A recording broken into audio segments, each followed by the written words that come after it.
जैसे first semester के छात्र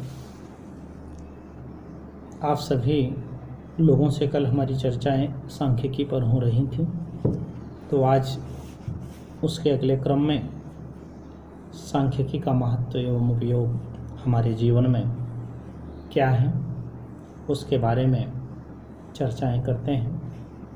क्योंकि आपने देखा है कि आधुनिक युग में जो मानव है यानी उसका जो जीवन है बहुत उलझा हुआ है। इस उलझे हुए जीवन में संख्यात्मक माप की बड़ी अत्यंत आवश्यकता है। सांख्यिकी रीत उन अन्य रीतियों में से एक है जिसे मनुष्य जीवन की सामान्यताओं को समझने में समर्थ होता है।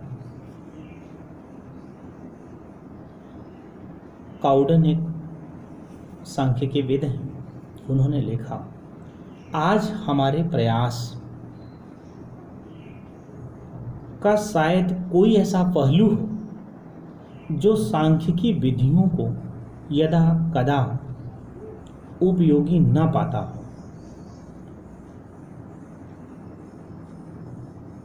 वाकर ने क्या कहा, एक आश्चर्य सीमा तक हमारी संस्कृति सांख्यिकी संस्कृति बन चुकी है, अर्थात सांख्यिकी रीतियों के ज्ञान के अभाव में मनोविज्ञान, समाजशास्त्र, अर्थशास्त्र, भौतिक विज्ञान आदि विषयों के प्रारंभिक सिद्धांतों को भी समझना संभव नहीं है।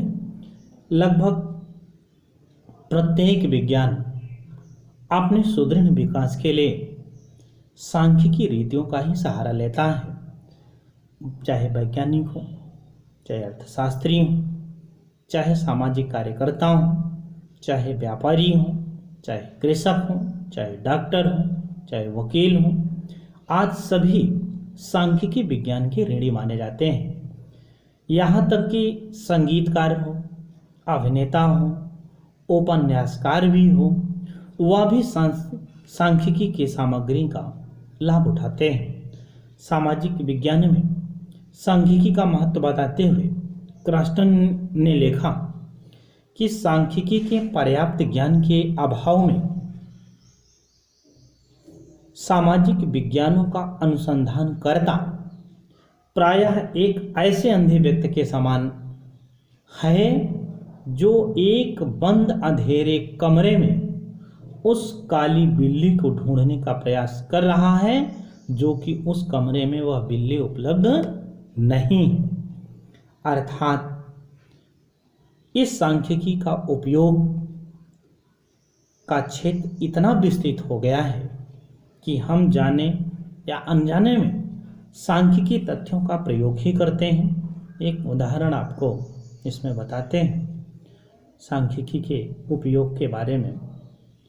जैसे एक नवजात शिशु के माता पिता उसके भार को जानने के लिए बड़े उत्सुक होते हैं कि ये मेरा छोटा सा बच्चा है, ये लगभग उसकी वेट क्या है, ताकि उसकी तुलना औसत भार से ज्ञात करके यह ज्ञात करना चाहता है वह माता पिता कि हमारा बच्चा स्वस्थ है अथवा नहीं।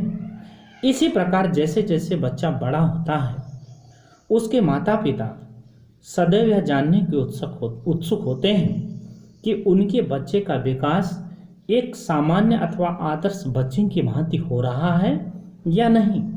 तो सांख्यिकी विज्ञान उनको समय समय पर उस स्वस्थ होने का और उसके डेवलप्ड होने का इस बात का परिचायक होता है।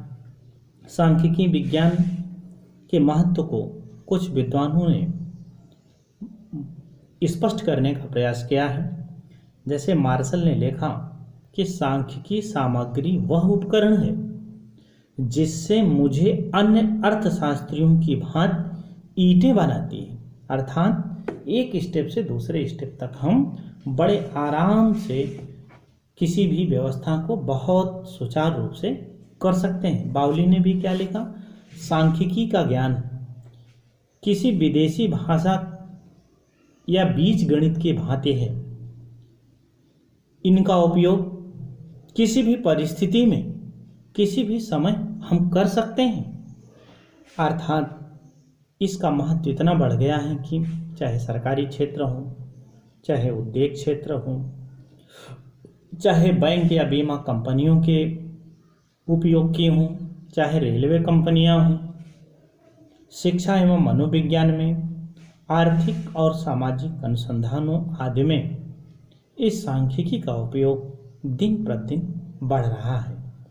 इनकी उपयोगिता को हम 6 भागों में बांट सकते हैं। जैसे इसमें आप सब ये जैसे उपयोग में मान लीजिए 6 चीज़ें हैं, तो आप लोग इसको जब लिखते हैं या परीक्षाओं में भी जब आप मान लीजिए ये पूछ लिया कि सांख्यिकी महत्व एवं उपयोगिता किसे कहते हैं, तो उसको जब आप लिखते हैं तो सबसे पहले आपने महत्व को, अभी जो चर्चा हुई महत्व की हुई, अब मान लीजिए इसकी उपयोगिता को हमें लिखना है तो ये बीचों बीच आप लिखेंगे उपयोगिता। फिर ऐसे एक लंबी लाइन बनाएंगे, लंबी लाइन बना करके उसमें 6 ऐसे कॉलम बनाएंगे। तो मान लीजिए जैसे पहला हुआ राज्य एवं सार्वजनिक संस्थाओं के लिए, यानी उपयोग क्या होता है। दूसरा प्रबंध एवं व्यवस्था के लिए क्या होता है। तीसरा व्यापार एवं वाणिज्य के उपयोग में क्या होता है, यानी उद्योगों में हमारे इसके क्या उपयोग होते हैं, या जो बैंक कंपनियां हैं या जो रेलवे प्रशासन है उसमें क्या काम होता है। पांचवा है शिक्षा मनोविज्ञान में क्या होता है, और सातवां है छठा है चिकित्सा विज्ञान में क्या इसका होता है। तो एक ऐसे आप जैसे लाइन खींच करके ऐसे 6 लिख करके फिर उसी लाइन बना करके उसी के ठीक नीचे आप लिख दिया करें। तो इससे परीक्षाओं में भी आपको लाभप्रद होगा और जो मूल्यांकन करने वाला शिक्षक है वो भी जान जाएगा कि इस बच्चे को इसकी उपयोगिता के बारे में भली भांति पता है।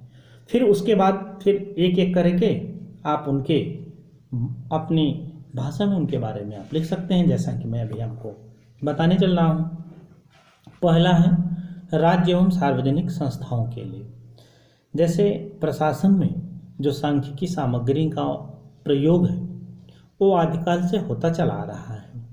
सांख्यिकी के अभाव में प्रशासन के सफल होने की कल्पना ही एक समझें कि कोरी होगी, क्योंकि देखें योजनाओं के निर्माण के लिए, राजभाषा का निर्णय करने के लिए, विविध प्रकार के कानूनों का निर्माण करने के लिए एवं उन पर मत जानने के लिए, बजट बनाने के लिए सांख्यिकी आंकड़े एकत्रित किए जाते हैं। अर्थात समांकों के बिना आर्थिक नियोजन पतवार एवं दिशा सूचक यंत्र रहित जलयान के समान है। अर्थात जैसे जब तक हमें कुछ पता नहीं होगा तो हम बहुत सारी प्लान बना लें, लेकिन उस प्लान का कोई मतलब नहीं होगा।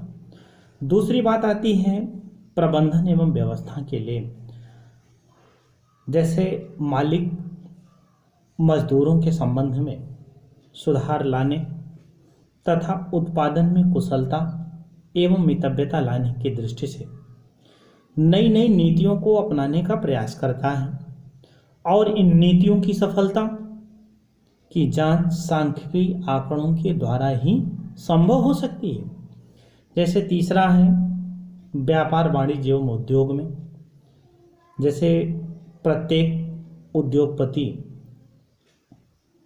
या व्यापारी अपने उत्पादक में यानी अपने माल की मांग, जनता की रुचि और फैशन में परिवर्तन या द्रव्य की क्रय शक्ति, उत्पादन की मांग के साथ साथ संतुलन आदि अनेक विषयों से संबंधित ज्ञान होना अति आवश्यक है।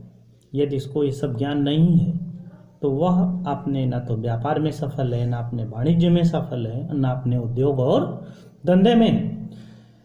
इसके लिए एक विद्वान है, उन्होंने कहा कि एक सफल व्यापारी वह है, एक सफल व्यापारी वह है जिसका अनुमान यथार्थता के निकटतम हो।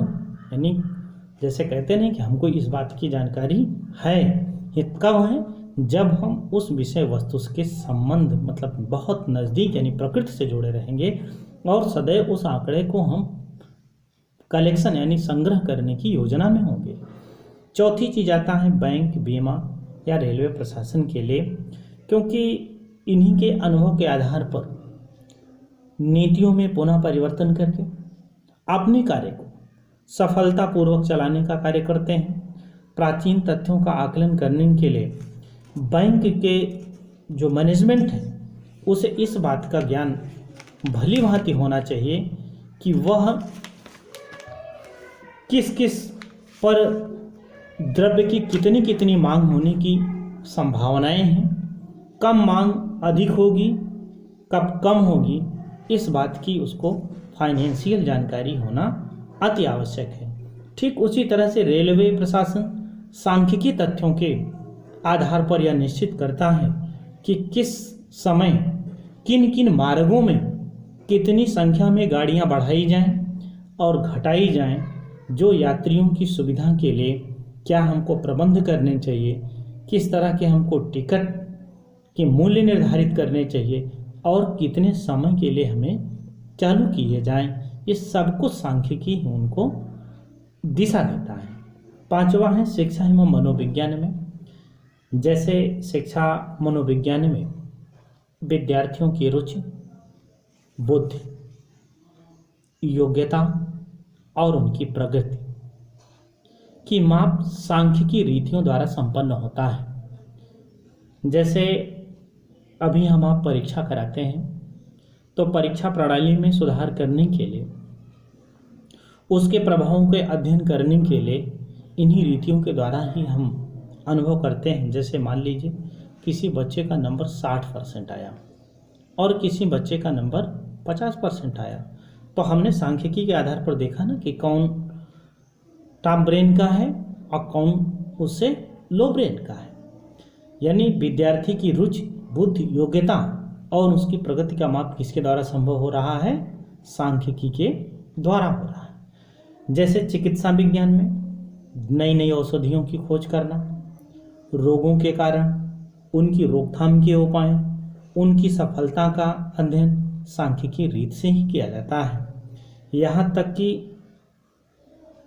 हम भविष्य में जो उत्पादन और मूल्य का अनुमान लगाते हैं वह भी हम सांख्यिकी के माध्यम से ही लगाते हैं, जिससे हम बहुत आसानी से अपनी दैनिक जीवन की भी बहुत सारी चर्चाएं, बहुत सारे अनुमान सांख्यिकी के माध्यम से प्राप्त कर लेते हैं।